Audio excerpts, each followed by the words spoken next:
श्रावण मास महात्म 18वां अध्याय। भक्तों, सावन महीने की शुक्ल पक्ष की दशमी तिथि का यह महात्म सभी मनोकामनाओं को पूर्ण कर देने वाला है। जो मनुष्य दशमी के दिन दिशाओं की पूजा करते हैं, उनके मन की सब इच्छाओं को दिशा देवता सफलीभूत करते हैं। सनत कुमार ने कहा, हे भगवान, हे पार्वती नाथ, भक्तानुग्रह कारक, हे दया सिंधो, अब आप मुझे सावन महीने के शुक्ल पक्ष की दशमी तिथि का महात्म बतलाइए।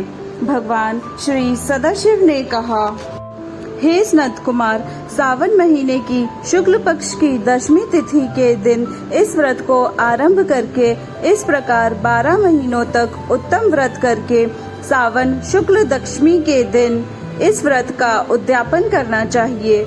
इस व्रत को राजा तथा राजकुमार राज्य की आशा से, कृषक खेती के लिए, वैश्य व्यापार के वास्ते, गर्भवती स्त्री पुत्र प्राप्ति के वास्ते और सब मनुष्य धर्म, अर्थ, काम और सिद्धि के लिए, कन्या पति के लिए, श्रेष्ठ ब्राह्मण नहा के वास्ते, रोगी आरोग्य के लिए और वह पत्नी जिसका पति अधिक समय से परदेश में गया हो, उसकी वापसी के लिए इस व्रत को करना चाहिए।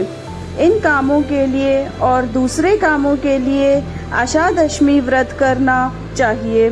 जिसको भी किसी प्रकार का दुख हो, वह उस दुख को दूर करने के लिए वह सावन शुक्ल दशमी की रात को स्नान करके अर्चन करके व्रत करना चाहिए। रात को दिशाओं में फूल, पल्लव, चंदन या जौ के आटे द्वारा अपने घर के आंगन में अंकित करके, वाहन सहित स्त्री चिन्ह द्वारा चिन्हित करके घी से तैयार किया हुआ नैवेद्य देना चाहिए। अलग अलग दीपक देना चाहिए। ऋतु समय में होने वाले फल देकर अपना उद्देश्य निवेदन करना चाहिए। मेरी आशा शोभनी हो तथा मेरे मनोरथ सदा सदैव सिद्ध हो, आपके प्रसाद से निरंतर कल्याण हो, यूं सविधि पूजा करके ब्राह्मण को दक्षिणा देनी चाहिए। इसी प्रकार प्रति मास निरंतर व्रत करना चाहिए। हे तात, 1 वर्ष तक व्रत करके उद्यापन करना चाहिए। सोने चांदी या आटे की देश दिशाओं की प्रतिमा बनवाकर अपने सगे संबंधियों के साथ स्नान आदि करके वस्त्राभूषण से अलंकृत हो अपने घर के आंगन में मन से दिशाओं का क्रमश आवाहन, स्थापन तथा पूजा करनी चाहिए। दिशाओं के तंत्र यह हैं: इंद्रो, दिशा देवता सुर तथा असुर नमस्कृत। इस संसार का स्वामी इंद्र आपके पास निवास करता है, ऐसे आपको नमस्कार है। हे आशे, अग्नि देवता के रहने से आप आग्नेय पढ़ी जाती हैं। आप तेज स्वरूपा पराशक्ति हैं, अतः हे आग्नेय, मेरे लिए आप वारदाती हो।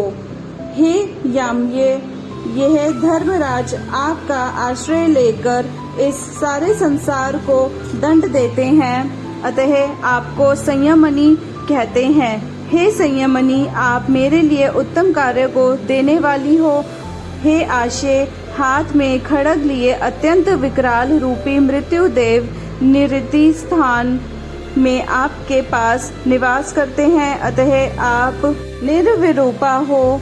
हे निरृत्य, मेरी आशा को पूर्ण करो। हे वारुणी, भुवन के आधार तथा जल जंतु के अधिपति वरुण देव आप में निवास करते हैं। हे वारुणी, मेरे कार्य के लिए और धर्म के कार्य के लिए तत्पर हो। हे वायव्य, संसार के आदिकरण प्राण रूप वायु देव से आप अधिष्ठित हैं। हे वायव्य, मेरे घर में आप प्रतिदिन शांति बनाए रखें। हे कौवेरी, आपकी दिशा में कुबेर देव निवास करते हैं। आपकी उत्तर दिशा कही है। मेरे मनोरथों को जल्दी मेरे विषय में निरुतरा हो। हे रोशानी, आप जगदीश शंभु से अलंकृत हो। हे शुभो, हे देवी, मेरे वांछितों को परिपूर्ण करें। आपको नमस्कार है, नमस्कार है। सारे संसार के ऊपर निवास करने वाले, सदा कल्याणदा सनक, नंदन, सनातन और सनत कुमार आदि मुनियों के संग रहने वाली आप सदा मेरी रक्षा करें। सब नक्षत्र, ग्रह, तारागण, नक्षत्र माता, भूत प्रेत, विनायक तथा भक्ति युक्त मन से दिग्देवों का मैंने पूजन किया है। वह सब देवता सदा मुझे अभीष्ट सिद्धियां देने वाले हों। सांप तथा नेवले से नीचे के लोक में आप सेवित हैं। आज आप मेरे ऊपर नागागणाओं के साथ प्रसन्न हो। इन मंत्रों को पढ़कर पुष्प, धूप आदि द्वारा अर्चन करके अलंकार, वस्त्र और फल निवेदन करने चाहिए। वाद्य आदि के नाद से, गीत, नृत्य आदि मंगलों से तथा नाच करने वाली वैश्याओं के नाच से रात को जाग कर समाप्त करना चाहिए। कुमकुम, अक्षत, तांबूल दान आदि से तथा प्रसन्न मन से उसे रात को समाप्त करना चाहिए। प्रातःकाल दोबारा प्रतिमा की पूजा करके उसे ब्राह्मण को दे डालना चाहिए। इस विधान द्वारा अर्चन समापन कर प्रणाम करना चाहिए। उसके बाद अपने सगे संबंधियों तथा मित्रों सहित भोजन करना चाहिए। हे सनत कुमार, इस प्रकार आदर से जो दशमी का व्रत करता है उसे अपनी सब इच्छाओं की पूर्ति कर लेता है। यह सनातन व्रत विशेष रूप से स्त्रियों के करने का है, क्योंकि मनुष्यों में स्त्री श्रद्धा तथा नाना इच्छाओं से युक्त रहती है। हे मुनि श्रेष्ठ, यह व्रत धन, यश, आयुष्य तथा सब इच्छाओं का फल देने वाला है। हे तात, मैंने तुम्हें इस व्रत के संबंध में बतलाया है। तीनों लोकों में इस व्रत के तुल्य दूसरा कोई और व्रत नहीं है। इस व्रत के रखने वाला स्वेच्छा अनुसार सब इच्छा प्राप्त कर लेता है। जो मनुष्य दशमी के दिन दिशाओं की पूजा करते हैं, उनके मन की सब इच्छाओं का दिशा देवता सुफलीभूत करते हैं।